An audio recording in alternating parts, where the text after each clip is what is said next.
Hi everyone, and welcome back to my channel. My name is Diane and this is Blessed in the Country, and today I'm coming to you with an exciting recipe for meatloaf. But this is going to be meatloaf and gravy with a twist. We're going to add a package of beef stew seasoning to it.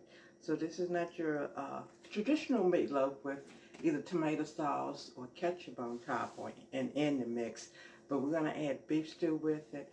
So this year we're going to get into doing and trying different things and kind of amping up our recipes so that we can make them and infuse them with more flavor and just put in things that you like. Remember, great recipes are made or discovered by adding stuff that you wouldn't ordinarily think to add to a recipe. That's how prize awarding recipes are made. So with that said, let's get right into it. Okay, here we go.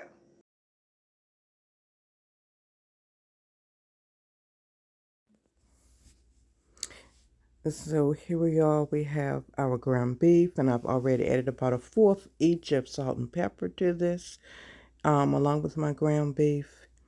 And I have a half a cup of crackers, and these are the Captain crackers. And I have 2 eggs that I'm going to beat and add into this.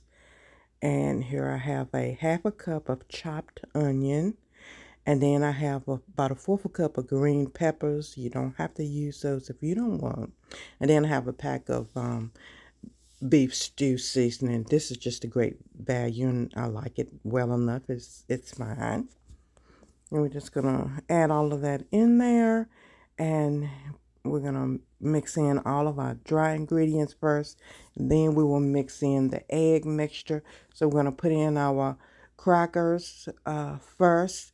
You can use breadcrumbs, whatever you want to use is fine.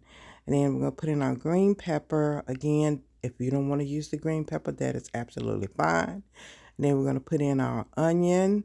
So all of our dry ingredients going to go in there first. We're just going to put those in there first. And then we're going to put in our beaten egg. And then we're going to mix everything up together. Again, I am using the 93.7 ground beef, which is 93% lean and 7% fat. This way it won't give you a lot of greasy meatloaf.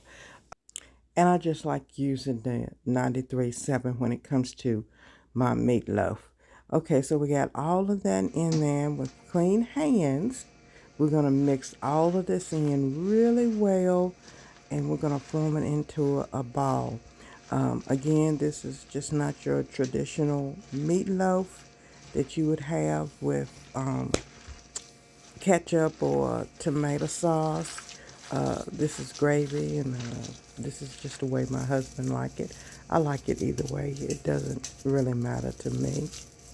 But this is very, very good, and you can have this with the gravy and the cream potatoes and whatever other side you want. All right, and then we're gonna get our dish that we're gonna bake it in. We're going to pull this out of the bowl, and we're going to begin to form it into a nice bowl. Oh, excuse me, to a nice ball. And we're just going to mix everything in there really, really, really, really good. And then once we mix it in there good, we're going to start shaping into an oval shape. And then once we get it into our nice oval shape, then we're going to pat it down into our dish, and we're going to flatten it out just a little bit. Now you can make it as high as you want to, or as flat as you want to, but this makes a good amount for 2 people. It's the ground beef. It's about 2 pounds of ground beef, but of course if you're fixing for a larger family, or for some type of dinner, you would add more and increase your ingredients. All right, and here we go right here, and this is what it should look like. We're going to put it in the oven at 350. Okay, so now we're going to make the gravy. This makes 3 cups of gravy. This particular pack, it's really good, has great flavor. I have my water in the bowl, so there's 3 cups of water in this bowl. We're going to add the gravy mix to it. We're gonna mix it really, really well.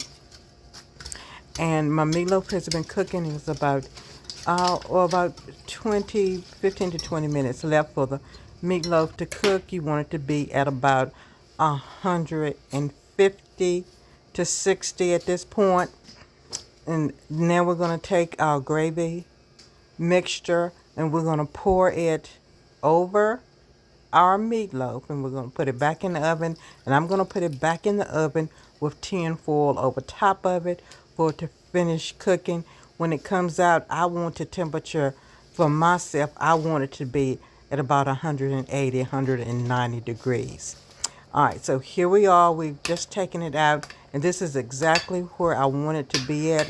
The gravy has it came out really well, looks good, smells good, and it's going to be great. As I said before, don't be afraid to try different flavors. You want different things infused in your food because, hey, that's how great recipes are made. So, again, just taking ladle some on top, stir it around, and make sure that all the lumps, if there's any lumps in there, you've gotten them out. And thank you so much for watching, and be blessed and have a great day.